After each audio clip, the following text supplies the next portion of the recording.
Le film La bataille d'Alger vient d'être retiré de l'affiche. Son sujet soulève des passions et ravive des plaies.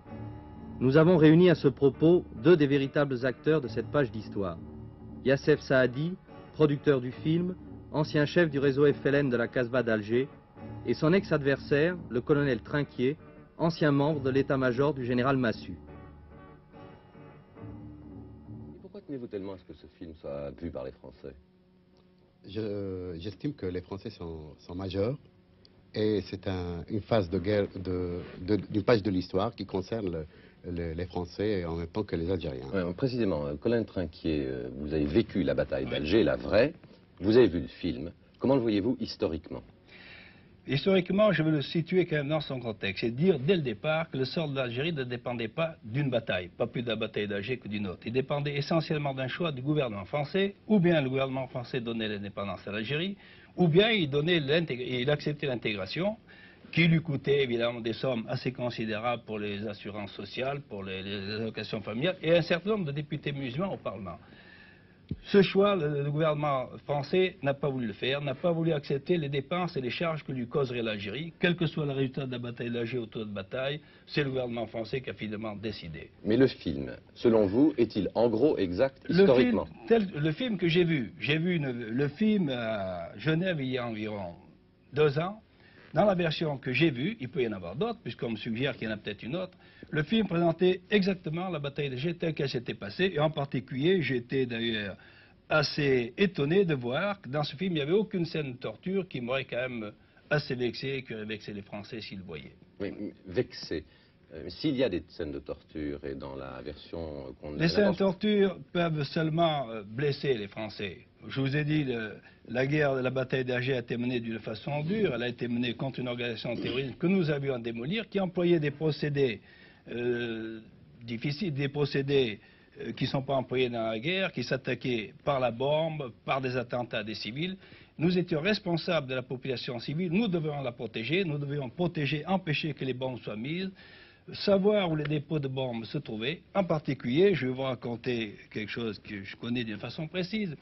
Un soir à 5 heures, une bombe a sauté au casino de la Corniche. Vous le savez, à 5 heures du soir, des jeunes gens dansaient, la bombe a sauté sous l'estrade des musiciens, a tué tous les musiciens et a blessé une 50aine de jeunes gens qui étaient dans la salle. Nous savions que des bombes allaient être mises le lendemain dans d'autres salles. Nous voulions à tout prix trouver ces bombes pour éviter qu'un tel carnage se reproduise. Et ça, pour ça, nous étions prêts à employer les moyens les plus durs. Mais le film montre à la fois les attentats commis par les révolutionnaires et aussi fait plus que suggérer que l'armée française torturait. Non, moi dans le film que j'ai vu un musulman qui avait certainement été interrogé très durement, mais comme ça se passait après, en général, il n'était pas tout, c'était assez rare. Je dois dire quelque chose qui a souvent vexé les intellectuels. On a tellement fait de propagande contre la torture que la plupart nous disaient « ne faites rien, je vous dis tout ». Et je dois dire aussi qu'au plus on est élevé dans la hiérarchie, au plus facilement on parlait. Enfin, vous pensez que ce film peut ou ne doit pas montrer la torture? J'estime qu'il vaut mieux pas pour une question... Ouf, c'est jamais agréable de voir des gens souffrir. Yassef Saadi? La torture a existé, la guerre d'Algérie a existé, donc je crois qu'il fallait montrer les choses crûment et les accepter avec lucidité et courage. Dans une lettre au Monde, le colonel Trinquier a dit, en un certain sens, ce film est un hommage à l'armée française. Yassef Saadi, est-ce que vous avez voulu, entre autres, rendre hommage à l'armée française? Ça aurait été malhonnête de ma part, moi qui ai produit le film, de faire un film à sens unique. J'ai essayé de situer deux adversaires, un jeu d'échecs, deux adversaires qui sont l'un en face de l'autre, et chacun défendait sa logique.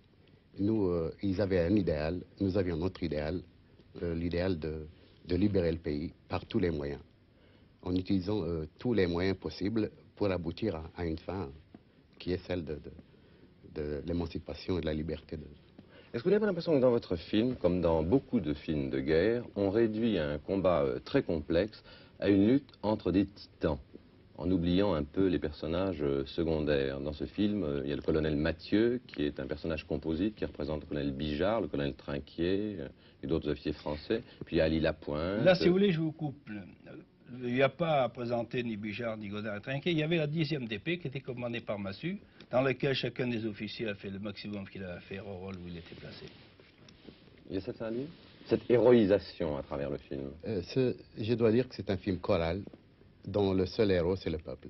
Là, on souligne bien dans les manifestations finales du mois de décembre.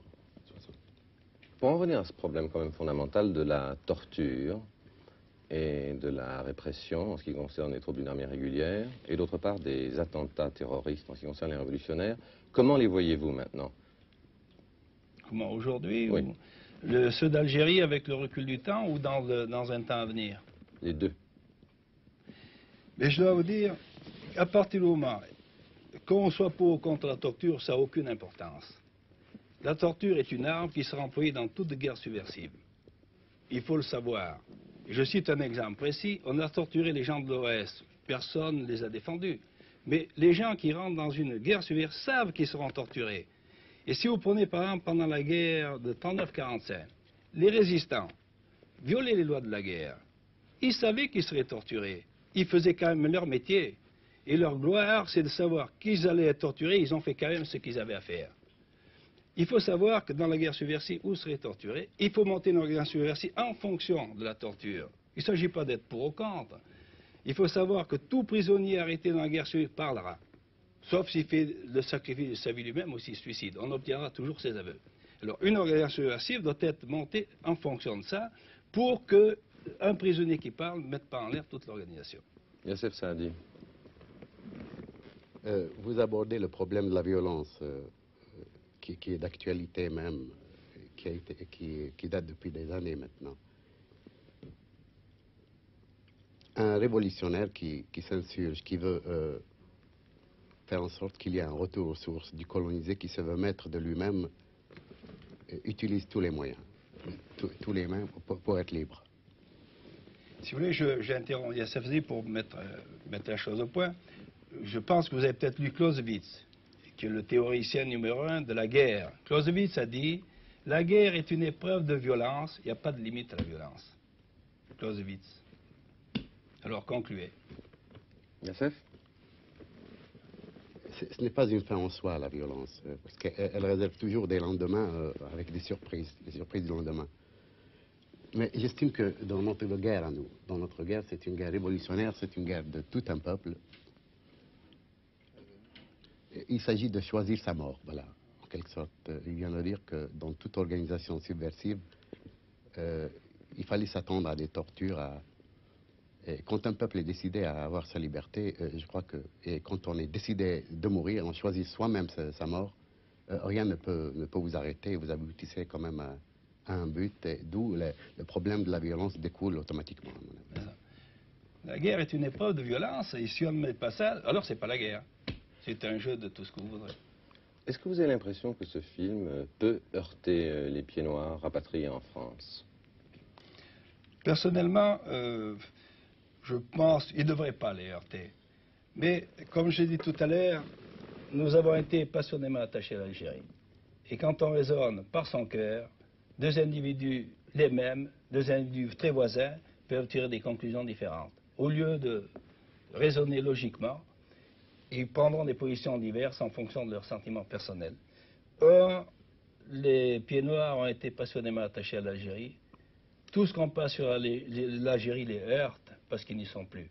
Et un film sur la bataille d'Alger que nous avions gagné, qui aurait pu nous donner la victoire et qui aurait pu donner l'Algérie et qui a été, si vous voulez, galvaudé, puisque le gouvernement s'en est pas servi, les heurtera certainement beaucoup. Je ne vois pas pourquoi ça puisse les heurter, puisque